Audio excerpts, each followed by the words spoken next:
Today on Fix It with Fowler, I'm going to show you two methods to join copper pipe to plastic pipe to ensure you always get a good, reliable joint.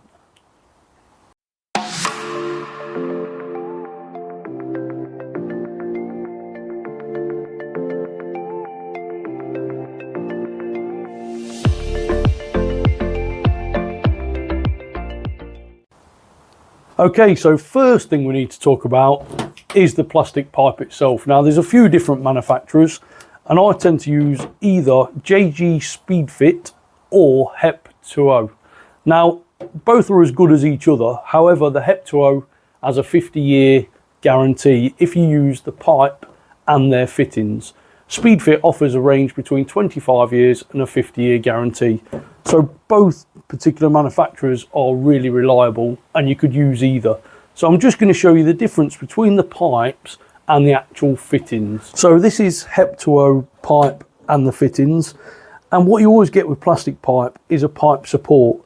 Now for HEP 2.0, they're always these simple metal supports and they just slide into the pipe fitting, and that allows you then to push your fitting on top of it and it supports the pipe and stops it compressing. And that's all you really need to know about HEP 2.0. Okay, so this is a John Guest Speedfit pipe and fittings and pipe inserts. Now, as you can see, there's two different ones for these. We've got a standard pipe insert and a super seal pipe insert. The difference with this is it's got two O-rings and it creates a rigid connection with enhanced dual action seal when fitting with the Speedfit pipe. So all you need to do is push that into the pipe and that will give you a nice rigid support. Okay, so the first method I'm going to show you is using a compression fitting. Now these compression fittings are good, they're reliable, and if you make them off correctly, they'll last forever. So let's go on and fit that to the pipes. So the first thing before you attempt to fit this compression joint is really you want to just clean the end of your pipe up. So for that you can just use a bit of wire wool, bit of emery cloth, and you can clean it up, make sure there's nothing sticking out, no contaminants, and it's nice and smooth. That ensures that when you tighten the joint up, the olive has got something good to seat on. So let's undo the joint and have a look inside. So there are your components, and all we need to do is slide that on, slide your olive on, and how this works is that inside there in the seat, as we tighten that up, it forces the olive into there and compresses, and that's what creates your watertight seal. Now if you want to make sure you've got a really good seal, you could use a sealing compound, but as this is a new joint I don't think there's any need to. So what we're going to do is tighten that up gently by hand, and now we can just get a couple of spanners. Now these are slightly different sizes, these are 22 and 24 mil. You could also just use some adjustable spanners or some grips. Now you don't need to over tighten this, and that's that joint done. Now when we come to do the plastic pipe, that's slightly different. Okay, so when you come to actually fit your plastic pipe into the joint, the first thing you're going to do is have to cut the pipe down to the right length. Now what you can't use is something like a hacksaw. If you use a hacksaw, what you end up with on the end is a real rough joint. So what you're going to need is some of these pipe cutters. They come in a few different styles. All you need to do is put it on the pipe. I like to give the pipe a slight twist as you cut through it, just to start the blade off, and that ensures that you get a nice square cut. The next thing is push your pipe insert into the pipe. Now that does a few things, but the main thing it does in this instance is to support the pipe from the crushing force from the olive.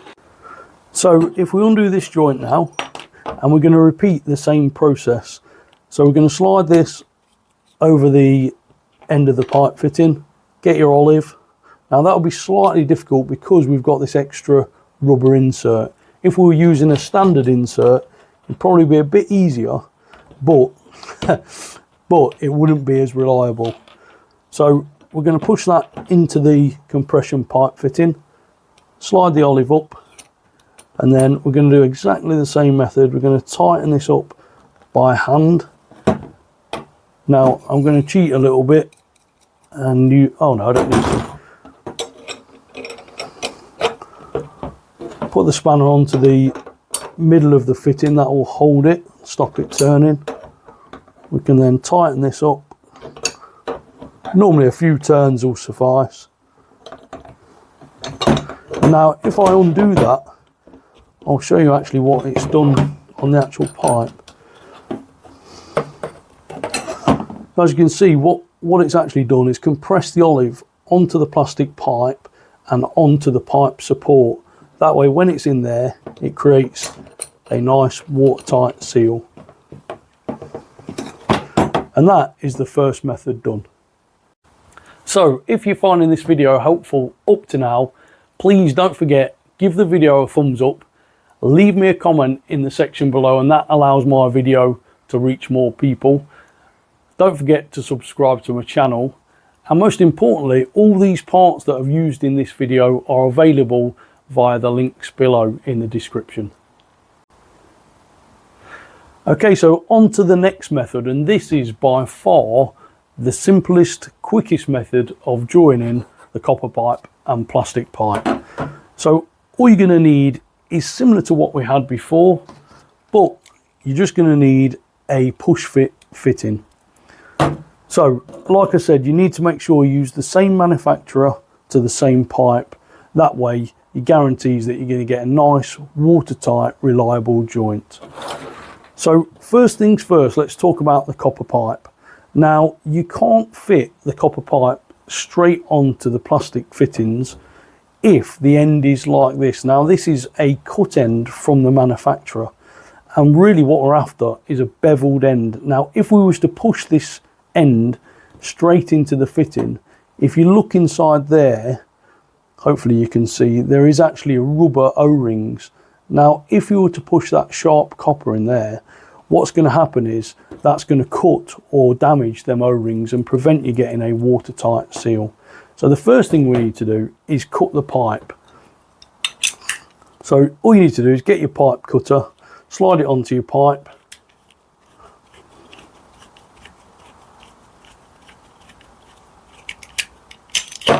cut it off, and now as you can see the difference there between the two ends, one is beveled like chamfered and the other end isn't, and that's what we're looking for. We're after this chamfered end. So once you've cut the end, the next thing you need to do is just deburr the end of this pipe, and I've got a deburring tool here, just a couple of turns, and it just gets rid of any rough edges within that pipe. So again, you just need to clean the end of the pipe up, bit of wire wool, a couple of turns. That ensures that there's no paint or any contaminants on this copper to give you that watertight seal. So the first method we're going to look at is the John Guest Speed Fit, and all we need to do is to literally push it onto the copper pipe.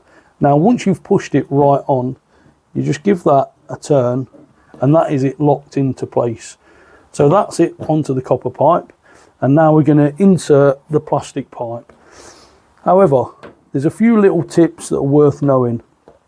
So when you look down this John Guest Speed Fit pipe, you can see that these markings are here. Now if you cut the pipe off at one of these markings, when you push the pipe into the actual fitting, this line will line up with the end of the fitting to show you that you've pushed the pipe in all the way. So the first thing to do is to cut the pipe off at one of these joints.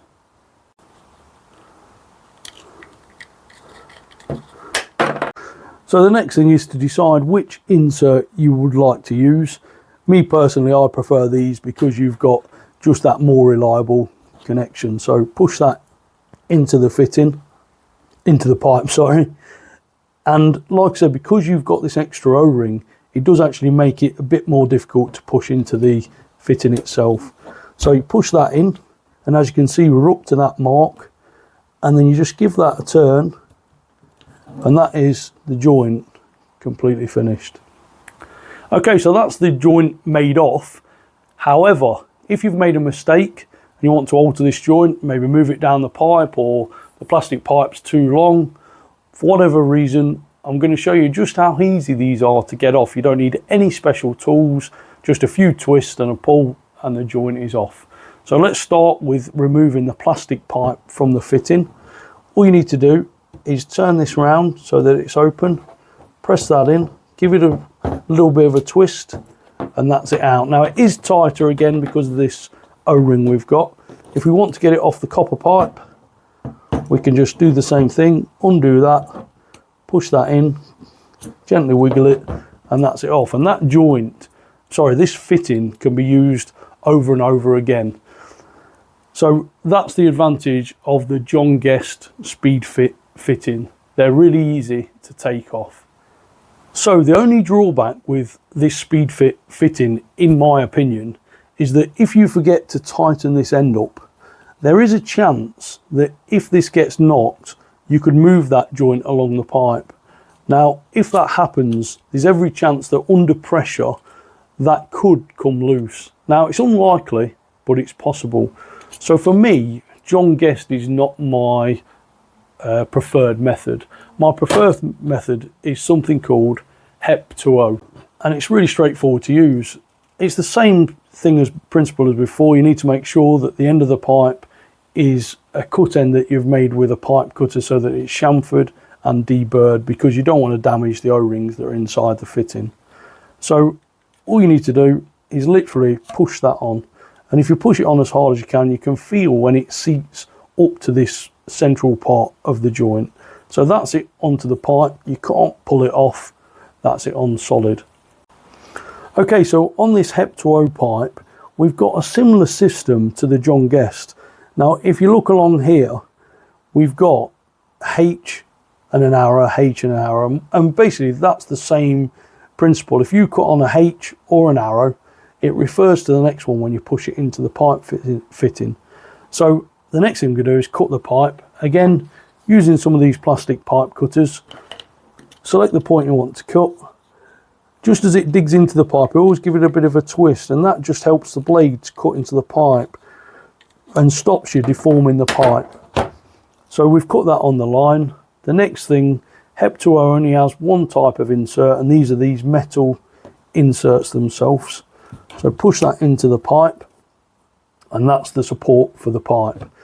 And now all we need to do is spin that round, and we're looking to push it into the fitting up to this H, or as near as we can get it. So there you can see that it's lined up with that marker. It's fully engaged into the pipe, and that is a nice reliable joint. It won't come off if you knock it. It won't come off if you pull it. I can pull that as hard as I like, and that won't come off. Now again, using that method, we've got this 50-year guarantee, and that's all great until you need to take these off. So as you've just seen, you can't pull them off. You need a special release tool.